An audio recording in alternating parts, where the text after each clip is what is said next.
Are we recording? Yeah, we are cool. Yeah, so one thing to note real quick. Yeah, like here, this is where you can do your morning analysis, right? This last week was just really busy for me. So I was just able to produce, dropping the data and whatnot, and I wasn't able to mark this down, but between the newsletter and Paul's stuff, like you can get all this information on days that I'm not able to populate this, but this is really meant for you to do it on your own. And if you like different formats or different things, please let me know, because this is just kind of how my brain works. But if you guys, like different observations or different data, different places, or comparing different things, just let me know. And if it makes sense, I can update it. But we got the full complex 0DT, just like Paul does it in the morning. We're looking at cinnamon structure, other key levels, just like we do in the morning with Paul's checklist that he has. I can probably copy and paste that in here too. But you got prior day, today, all the different conditions, just so we can be aware of if things are changing day over day. Notes, observations, same thing, 0DTE, working in the expected move, drunken sailor range, all that good stuff. Then you can kind of paste your own outputs if you want to down there, so you can refer back to them. Same thing, market trend model, true delta zeros. And then this section, this is just a snapshot for the day. We'll get into kind of day over day stuff in a minute. But here, just a quick snapshot of kind of all the key conditions we look at. Gex ratio. I know the Gex ratio rank is not a formal GammaEdge thing. It's just something that I like to look at. So that's what that is there. And just if you don't know, that's for the last, I think, 150 trading days. Looking at the high and the low, and then looking at the current and just understanding where in that range the current price is. Then we have left-hand plane, right-hand plane, and delta balance. And then this is price relative to the transition zone. And then again, this is just a signal that this is my signal, not GammaEdge, just something that I'm working on. It's pretty good. It just takes into account Gex ratio rank, above, below, transition, and then the delta balance. And then here, this is just a quick kind of sentiment check on what, called Domdale scan versus put Domdale scan, how that's tracking. Then the dashboard.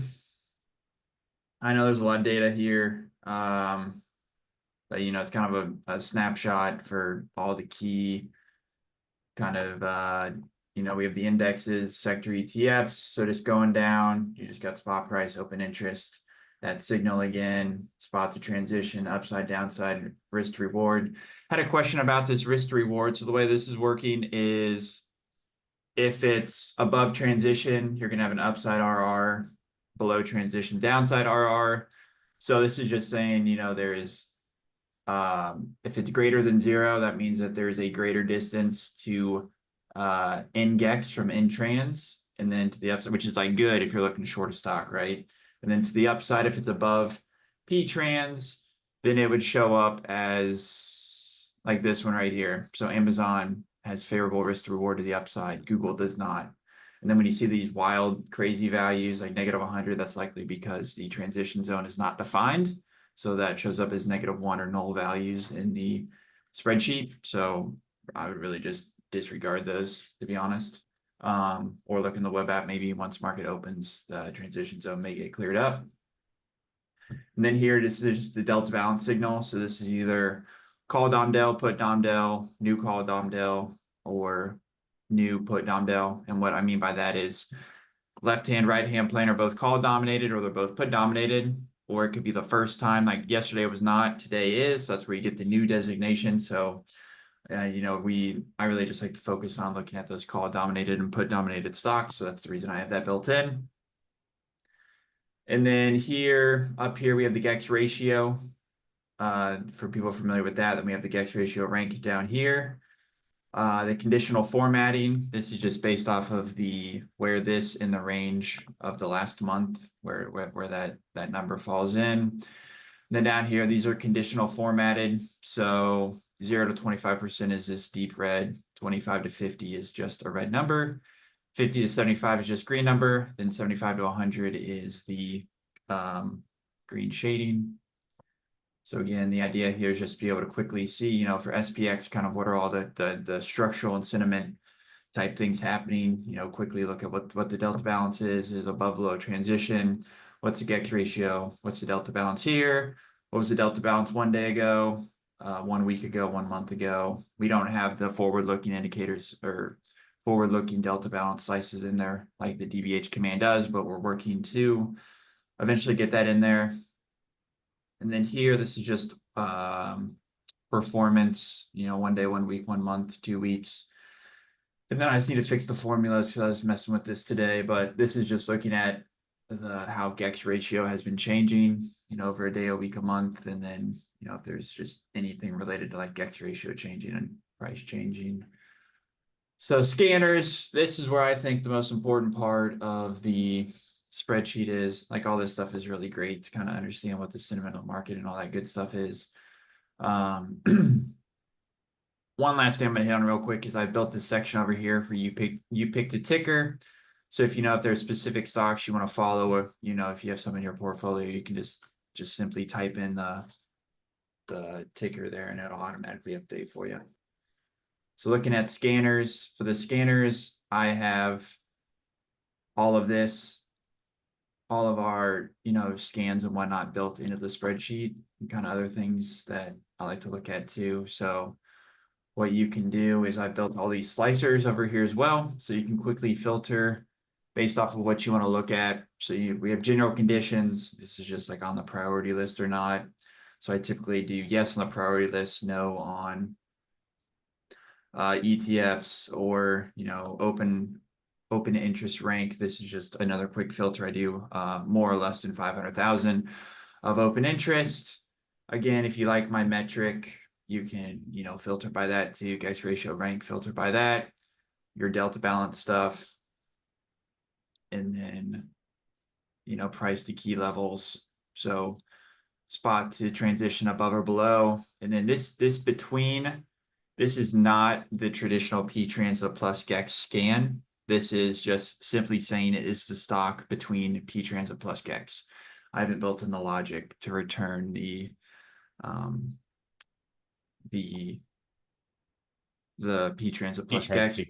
Yeah, because I'm only loading pre-market data in here, and that would require me to load end of data. And that's possible. I built the logic into the spreadsheet. I just don't do that. So then we have the call and the put dominated conditions as well.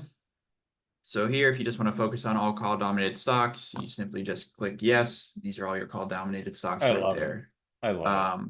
But again, I have the priority list and the ETFs filtered. So these are truly all of your call dominated, but then just look at your priority. You do that, and then to reset the slicers, like, people go crazy and they start clicking stuff, and then they message me like, there's no stocks that appear. I was like, well, you have like every slicer selected, so it's not surprising. But 2 ways you can do that. You can either just go up here to sort and filter, and you can just click clear. Or if you have all this stuff selected in this upper right hand corner, just click on the X, and that'll reset that specific filter for you. And so, yeah, we got the call dom del. You got, you know, if you want call dominated and new, you can do that, or you can just do that and it should return the same thing. DBH bull, that is, sometimes I forget, DBH bull. So that means it was the DBH, and yeah, I have definitions and criteria for you guys all laid out here too. So DBH bull, that's where delta balance was less than 0 on the prior day and 0 in the current day. So cool, makes sense. Right hand plane bull new, that's just where yesterday the right hand plane was less than 0. Today it's greater than 0. This one is no longer put dominated.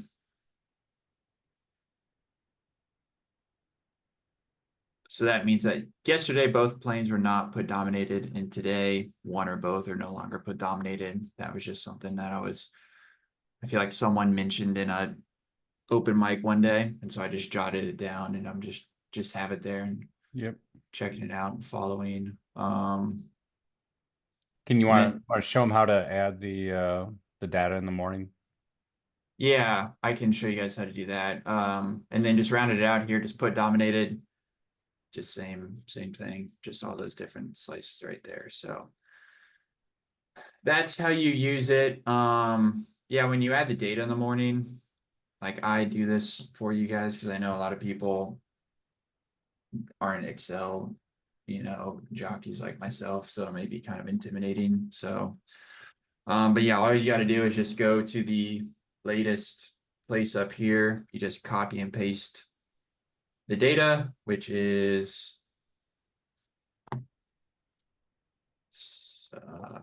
yeah, so like on Friday, they generally come around 8:50 Eastern Standard Time. So you just copy the spreadsheet, download it, copy it in there, paste it. All this stuff will automatically update for you. The one manual thing that you have to do, which I can, make a video or make some notes in the overview section. I'll probably just embed a video on how to update it. But what you have to do is you have to copy and paste this data and move it like down one because these tags are driving things in the spreadsheet. So like Friday, that needed to be today. Is what that does is that then goes into the scanner. And when you go in here and you click refresh, it's going to pull in, it's going to compare day one, which is 1 day ago, to current day to help understand the scan criteria and all that stuff. So that's the only manual thing you have to do. Unfortunately, that's just what you have to do in Excel. Sometimes there's just that single manual thing. Maybe I think through it, maybe I can figure out how to automate it, but yeah, anyways, yeah, that's the spreadsheet for you. So Jane's got a question here. Can we share what's on the watch list this week? So let's use this. Let's just kind of push through this a little bit. So if you're bullish, right? And I think the market trend model is certainly pretty negative, right? Yeah, exactly. And I think Friday, true zeros were below zero as well. So that's never good. Severely put dominated, if I recall correctly. Yeah. So one thing I will tell you, James had answered the question. No. She's asking what's on the watch list. So Oh, sure. I want to go through, but Yeah. depending on what your thesis is. But Yeah. starting with the MTM, right? MTM is pretty bearish. Yeah. We got it up right here. Yeah. Yeah, I mean that's not great. Yeah, in terms of the watch list itself, I mean, keep in mind this was Friday pre-market data, so definitely we'll want to look at the overnight updates that we get tomorrow morning. I'll obviously post it, but yeah, I mean the first place to go, right, is just look at your put dominated stocks if that's like what you're looking in, what you're. Yeah, I think what I like to do I'm gonna go to for spend now, more sure. time being bullish than we are bearish, right? So just getting into that kind of repetitive methodology of, if we are going to reverse and go up this week, if I have no idea if we are or aren't, what are we looking for? And one of the things that, Oh, for sure. we've identified is these transitions on DBH, and you actually have the slicer for that over there, right? Yep. So there's a scan that we have that you can run inside of the scanner channel, and or you could have it here if you've updated, and it's this one that's called new NEW RHP right hand plane bull DB. So here, I'll run it for everyone inside the thing. So literally new right hand plane bull DB. Now the spreadsheet is not going to have the most recent information because it's using Friday morning's data, whereas this is using closing data that's at the end of Friday, right? Yeah. So all this stuff will open or will refresh tomorrow after that spreadsheet posts. All the scans will be updated, et cetera, et cetera. So just a little bit before 9 a.m. Eastern time, provided that the time Shift doesn't mess up how AWS handles their offsets. We should have be on full schedule here. So anyways, if you go down to the scanner channel, you've got a number of stocks there that just are screaming at us right now. Yeah, I just ran that there. Look at all those, right? And you can also run the true word after that, right? So new RHP right-hand plane, right? So we're looking for new speculation up in the right-hand plane. So this is going to be new calls where we've gone from below the zero line to above. So so new RHP bullish DB, and I'm just hit true. And when I do that, Amazon, Boeing's, Cisco, Chevron, Google, Intel, J&J, JPM, NVIDIA, Tesla, Taiwan Semi, and Visa, right? So these are all, if you were to look at DB or the DVH plot, these are all transitioning now up. And so the question becomes, what happens when we start getting that speculation? If it continues on Monday, most likely we'll see some pressure in those stocks to move up.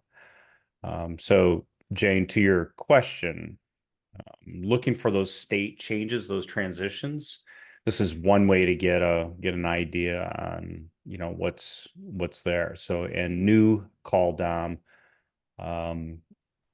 is so the N call dom del. So that's the another scan that will give you new bullish calls in both the left-hand plane and the right-hand plane. So if you run that one, new call dom del. These are some of my favorites that I keep track of. And you can see the list again is really, really long. So you can do and call dom del true, and that puts it down to the liquidity list. There you go. Now you'll note you've got Amazon, Boeing, see Amazon, Boeing, Cisco, a lot of those same names. Yeah. So good coincidence. So what this is telling us, the new call down is saying that we didn't have deltas on the most likely because of the coincidence that we had on that other test. We didn't have deltas in the right-hand plane. Now we do. Speculation's coming back in. All right, call speculation. So this can help you start to form that thesis of, hey, I know we're in a downdraft. I know, we got a lot of overhead weight. We had a lot of puts that have been put down below us, right? That people have opened. As those things decay, that's going to be charm support underneath us. And now when you start seeing more and more out of the money call speculation, that can set up a pretty good scenario. And don't forget, Vanna, if we do get volatility to collapse in combination with those out of the money calls going in, it's like pouring gasoline on a fire. So we'll see what happens here. So that's how I'd start off on a, form your lists. And I think, what Taylor's got on his plate there with his list, I think is a good start in the morning. That'll help you get through it very, very quickly. And you can scan the various components of the stocks that pop up and just see what you want to do there. So let us know if that was helpful. Yeah, there you go. Yeah, Nathan. So one thing, this goes for all of our commands in Discord. If you type the command and then help, that is going to present you the specific syntax available to you. So that's how you do that there. In terms of finding the all the scans. Yeah, the scans. Just type scans. Just type the word scans. SCANS. All right. Oops. Probably lowercase. Yeah. Scans. Give it a second. It'll pop up. Yeah. It has to go get it. It's actually a PDF that it has to go grab. There you are. You can hit the blue link out there on top. Yeah, you can click this blue hyperlink right there too. Yeah. So that's helpful. Yeah, that'll Yeah, give you that'll actually give you the file. yeah. All right. Is that a new? Okay. Yeah, I mean that's got all of them. Nathan too. I'm glad Paul said that because I would have forgotten. But what you can also do is in the GammaEdge, you go to the GammaEdge lab, which in our hub model, any of the hubs you go to, if you just click on the first one, any of them is education. That gives you the link right to the lab. So you go to the lab, go down to the wiki, and then if you go to the GammaEdge toolbox, you go to the GammaEdge scans, list of available scans. We got the call dominated scans all in there. So you got your all call dom del, you got your call dom, all that good stuff. And then same thing for the puts, same thing for the key levels. And we got some other scans as well. So that's how you can find the full list there too. So multiple ways to find that. Does that answer your question? So she's saying with the MTM and the put dominated gamma condition, would I be really looking at new call tickers for tomorrow? This is the challenge, right? I mean, the weight is down. There's no question about it.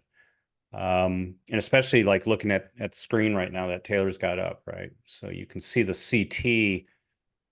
It looked like it was stable in the morning area. Which one is this? This is RC. So this is the ARCX. This is our quality.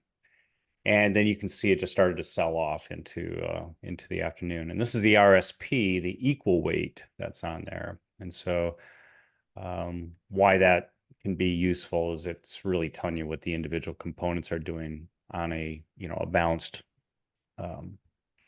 type of structure, and you're hitting lower highs, that rally in the afternoon.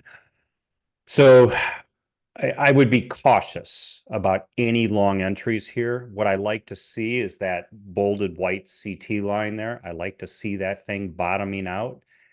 And for me, and this is just the way I do it, I won't even look at individual stocks in any real size until that line is starting to trend higher. Now, it's got some work to do to go from where it is now. It's got to cut up through what we call the railroad tracks. That's those short-term MAs that are just above it there, those three parallel lines that are right there. Important. Until we can get across those, you don't have a chance of a bull being sustained. You need the market forces really to be behind us here. So, we opened up here tonight. Tom said, he's not doing anything this week until we get some finality on the election. We've seen it. I mean, just look back to the left on this graph right here, and you can see the market has just been risk off. So that doesn't mean you shouldn't get your list together. Yep. And I think always get your list together. Get in the process of getting your list together. So because as you see things appear and disappear from your list, you'll start getting a sense of, what's going on. Taylor, if you throw up that your workbook there, you've actually got the lines. Go to the dashboard. Yeah. And go over to the right there where you've got the at least I think it's on the right. It's where the graph is for the new highs. Oh, sure. Yep, there you go. Right. So this graph right here, the new call down vert and the put down, you can see we're not getting a spike up in the puts, right? So I think that's important. We're not seeing panic, right? When the market starts getting really edgy, you'll see the red line go up and you'll see the green line come down. Now the green line's coming down. All that's telling us is that we've been taking calls off the table. This is a risk-off environment. The MTM's telling you that. So to your question, I think it's important always let the MTM tell you what the broader market is doing. It doesn't mean that you can't do intraday stuff or you can't, do something opportunistically, but the trend is risk off right now, right? Everybody's we're failing every time we try to bounce or we try to consolidate. We tend to go lower, and I think you know, for whatever reason, we could keep pushing lower or not, right? Like I said, I did run the fixed strike vol chart, and we're actually starting to see a decrease across all strikes, all tenors in the SPX, which is the first time it's happened in over a week. So whether that indicates, and you know, markets are closed right now, so this is just a snapshot of Thursday and Friday data. Whether the markets are, you know, starting to price stuff in, we'll see what the numbers are tomorrow and see what the market is doing. But as uncertainty resolves itself to certainty, I think volatility is going to come out, and you know, it's the lead up that the vol expands, and it's the news or the actual event, not the news, the event, the finality that'll bring volatility down, and that could be a very powerful thing depending on what happens here. Let us know if that helps or confuses the issue. I tend, just to answer your question, Jane, I tend to stay on the bull side unless I see new bears really starting to step up. And you got to be fast. These dips actually are getting bought pretty quickly, and that can cause us to reverse. So, Yep, I agree with that, Paul.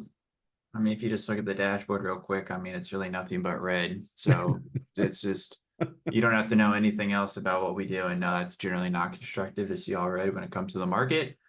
Yep. And then market trend model looks bad. If we go back and look at the true delta zero, I mean, that looks bad too. Below the lines, those are likely going to be trending lower. The significance of that. So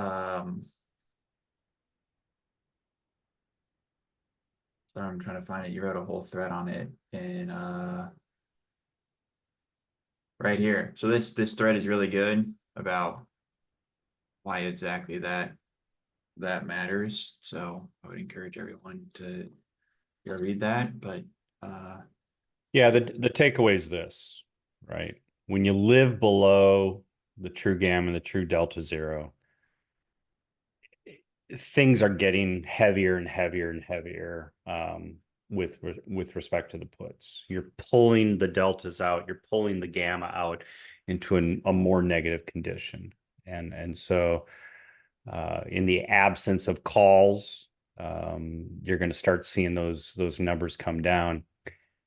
Prices tend to go down faster. And so when you look at these TGZ and TDZ commands, what you really end up seeing is you end up seeing how far above or how far below are these things. Now, when we created this thing, when Taylor and I and John were doing this early in our early days, we're living in some instances, especially in the 2022 timeframe, we were living pretty deeply below those levels. We've been, from their perspective, we've been in a pretty strong environment with pullbacks, and SPXP is now trading below. Now the SPXA is not, and the SPX is not. But these pullbacks can be entry points for long-term rallies. So, you know, we'll see where things go. So, yeah, yep. There you go. Real quick. Yep. But yeah, I'm the same way with Paul. Like, I mean, that's even not, doesn't look great there either. But No, yeah, it just went south yeah. at the tail end of the week. Yeah. But yeah, I'm with Paul. Like when it's trending below like this, like that's a tough place to be getting long. And like if there is some stock that looked really good to get long, I would probably just tighten up my take profit threshold. It doesn't mean it's right or wrong, but that's just what I do when it's like a counter trend trade. But yeah, to Paul's point, I'm always still looking at, you know, the call dominated stocks, seeing what those are. Yeah, and I mean, there's just look at the quality of the names in the call dominated stock, like AMC and GME are your best stocks on that, which probably not good. You don't have any like true liquidity stocks on there. Yeah, none of the liquidity list. Yeah. And not a good sign there. Yeah, but if you go to put Dom Dell, yeah, um, not a ton there, but yeah, if you just go over to like the Mag 7 real quick, you know, mixed signals, a lot are below their transition and all that kind of stuff. So yeah, it's just not super healthy right now, but nonetheless, just you know, keep doing the work, do the same process every day for when and it just gets you in the habit of going through the process and you'll quickly, you know, start to pick up on things day over day as you know, you're writing the stuff down and things change from what you wrote about yesterday, then that's a good sign of, oh, something may be changing in the structure. So pay attention. Yep. So, Yep. so yeah. Cool. I like it a lot. Just got to get it so that Corey can get it programmed up for the web app. Yeah, and you know, deciding what specific data to do because right now I just have everything in there. So, Yeah. um,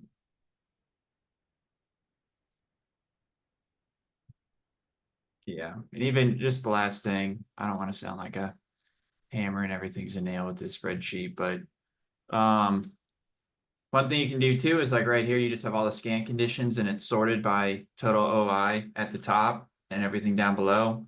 So, and I have these conditional formatted. So like if it's a bullish scan and it returns yes, that'll be green, yes.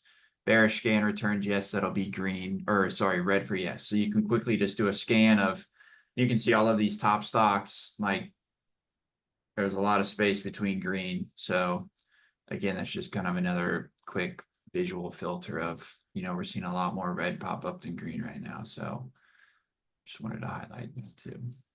Yeah, that's great.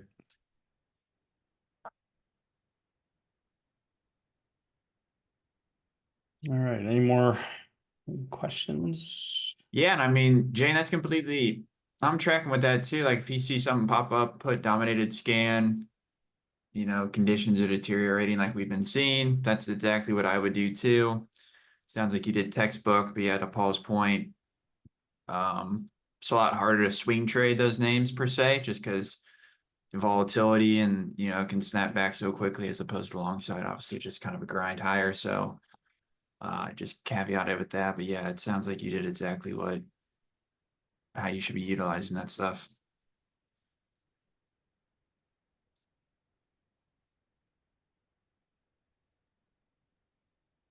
Yeah, I'm just kicking up cost right now. I want to look at the delta balance chart right now. It's probably down in the automated channel. It's probably faster to go down there. Yeah, it is actually. It's all right. I got it here. Still looking pretty ugly though. Let's talk about it real quick, just to make sure. If you're holding, I don't know, Jane, if you're still holding costs, let's just talk about this real quick.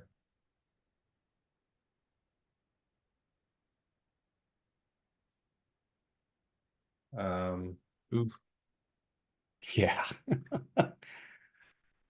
Yeah, um, so just to get everybody kind of reoriented with what you're looking at. So cost has weekly options. The end of this, when you hover on the end of this, you can see the date down below. It says November 8th, right? So that's the expiry that you're looking at. That's the next expiry.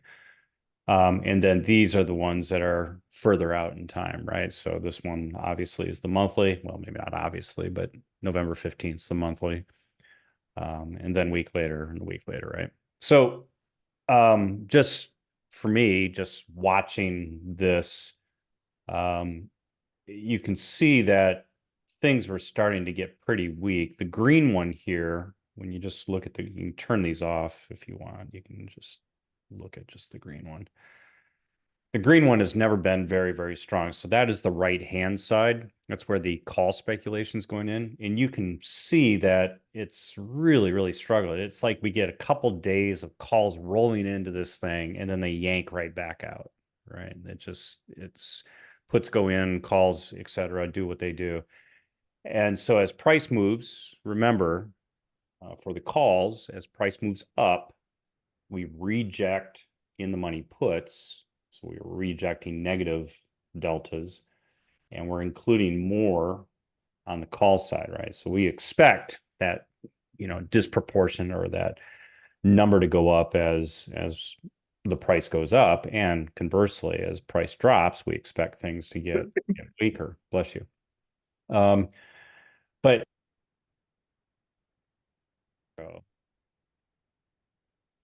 it's lights out, right? And so I suspect, Jane, you probably saw when this thing went below zero because that's what one of the scans will pick up, right? That new put down del or new put down screen will pick that up if both sides are here. So when we look at turn the red one on, the red one had already moved below. So what is the red one? The red one is where the calls, the in the money calls are, but also the out of the money puts. And for this thing to go negative in this range right here, for that thing to go negative, here's the zero line again, just to get everybody get their reference. So it was zero, it bounced up, down again. You've got a lot of puts going into this thing. So cost had a tremendous amount of downside activity. Remember, the out of the money puts, you need more of them to offset the in the money calls, right? You need at least 2 to 1 for a given strike. So it's just tells you about speculation to the downside. So that can be that. And then when you see the green one going down, it's like, yeah, I need to get on this bus. And you could have rode that baby on down. So I suspect that you said you see it on probably occurred right in this, right in this time frame right here on October 28th or so of last week, right? Monday, Tuesday time frame the transition would have been detected on Tuesday, and that probably would have showed up on a scan on Tuesday. And then it just, was crap from there, a technical term there. And if I click the delta balance and turn the other ones off, you can just kind of see delta balance was already negative and it was, heading down here now to ground zero, which is -1. So yeah, no, it's a good play. Really, really good play. Doesn't work for every stock. The stock's got it, but cost is one of them. That's why it's the liquidity stock. So yeah, you can tell, if you're bullish, this thing, tends to do kind of well, and then it gets weaker and boom, price comes down. People speculate with puts and, there it all is. So looks like it hasn't been really able to get out of its way. It looks like it tried here for a little bit, but the fact that this thing didn't stay one except for more than just a few days tells you that it's been struggling. Cost has just been getting hammered. Good. I'm glad it worked out for you. Yeah, it looks like if you got 880 puts, you went in the money. Woohoo! There's those 50 deltas, right?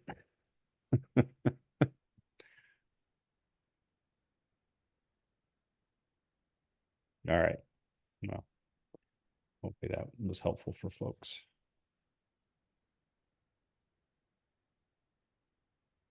I don't have anything else. If these don't, we can certainly call it a night and get our beauty sleep and start the day tomorrow.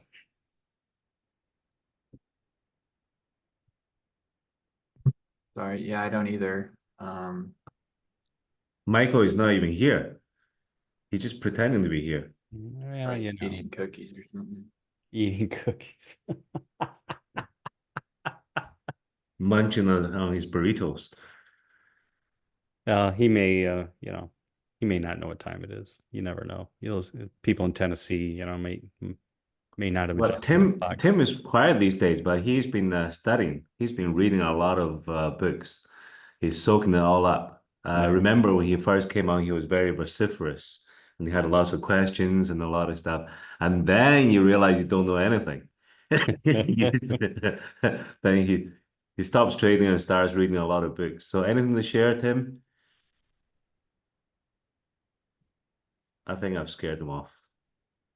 You have a way of doing that, Tom.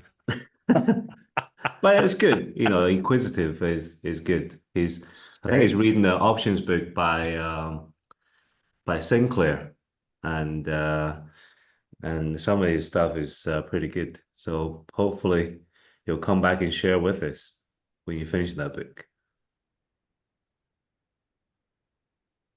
Oh yeah, no, he's the book he's reading is I think is retail options trading. It's a new book. Quite a few people got it. Yeah, the only ones I've got this that one, right? Yeah, I think he's got a really option, really new one. Yeah, that So one. mhm. Yeah, that's an old one. Yeah, it's the old one.